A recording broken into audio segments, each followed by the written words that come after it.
अस्सलामु अलैकुम वरहमतुल्लाहि वबरकातुहू। मेरा नाम बुरहानुद्दीन है और आज मैं नई बात के साथ आपकी खिदमत में हाजिर हूँ। रमज़ानुल मुबारक की आमद है और इस रमज़ानुल मुबारक में हमें क्या करना चाहिए, आज हम इस मौजू पर बात करेंगे। सबसे पहली बात तो ये है कि इस रमज़ानुल मुबारक में हमें रमज़ान के शुरू होते ही मसाइल का सीखना है। यानी हमें पता होना चाहिए कि रोज़े के मसाइल क्या हैं, ज़कात के मसाइल क्या हैं, और रोज़ा किन चीज़ों से टूटता है और किन चीज़ों से रोज़ा बाकी रहता है, और कौन सी चीज़ें रोज़े को मकरूह करती हैं। सबसे पहली बात तो ये। दूसरे नंबर पर जो बात सीखने की है वो ये है कि हम अपने दिलों की सफाई का अहतमाम करें, क्योंकि जनाब रसूलुल्लाह सल्लल्लाहु अलैहि वसल्लम ने इरशाद फरमाया, अला खबरदार, इन्ना फिल जसदी मुद्गा, तुम्हारे जिस्म में एक लोथड़ा है। इज़ा सलहत सलहल जसदु कुल्लु, जब वो दुरुस्त होता है तो तुम्हारा सारे का सारा जिस्म दुरुस्त होता है।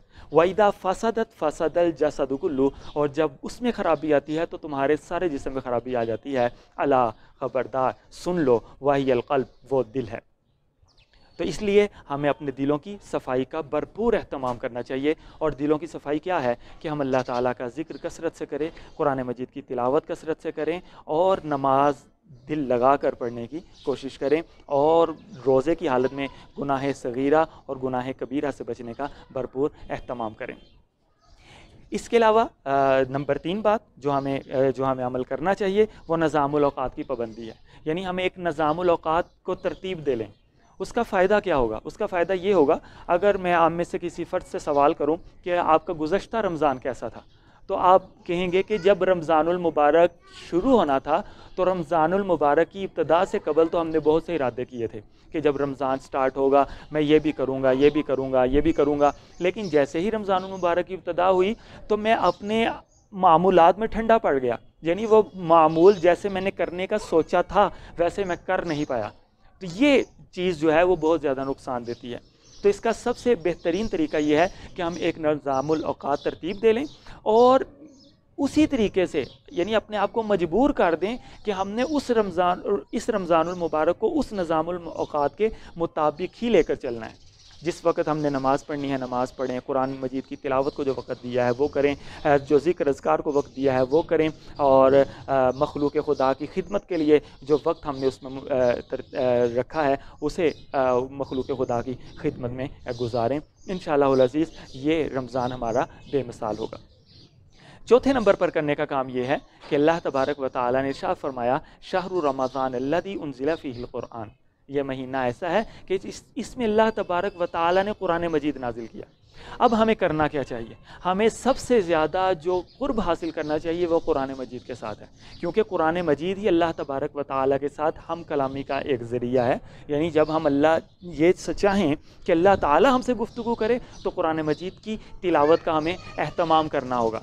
तो कुरान मजीद की तिलावत का एहतमाम बहुत ज़्यादा ज़रूरी है, और इसके साथ साथ कुरान मजीद का फ़हम हासिल करना होगा। उसके लिए आप लाइव किसी दर्स की क्लास में भी शामिल हो सकते हैं। बहुत से ऐसे उलमा हजरात हैं कि वो लाइव दुरुस्त की क्लासेस का एहतमाम कर रहे हैं रमज़ानुल मुबारक में, उन क्लासेस में आप शामिल हो जाएं। और दूसरा तरीका इसका ये हो सकता है कि ऑलरेडी जो यूट्यूब पर दर्स कुरान मौजूद हैं, डॉक्टर इसरार साहब रहमतुल्लाह अलैह का बहुत ज़बरदस्त दर्स कुरान जो है वो मौजूद है, तो आप उससे इस्तिफ़ादा कर सकते हैं। डॉक्टर शुजाउद्दीन शेख हैं डॉक्टर इसरार साहब के शागिर्द, आप उनके दर्स कुरान से इस्तिफ़ादा कर सकते हैं। इसके अलावा आप अपने अपने मसालिक के किसी भी आलिम के दर्स कुरान से इस्तिफ़ादा कर सकते हैं। तो रोज़ाना की बुनियाद पर आप एक टाइम इसके लिए भी निकालें कि आप दर्स कुरान से इस्तिफ़ादा कर सकें। हाँ, वो हज़रात जो कि किताब बीनी की आदत जिनमें मौजूद है, अगर नहीं मौजूद तो वो हमें डालनी चाहिए, लेकिन अगर जिनमें मौजूद है तो वो तफासीर के मुताले का एहतमाम कर सकते हैं।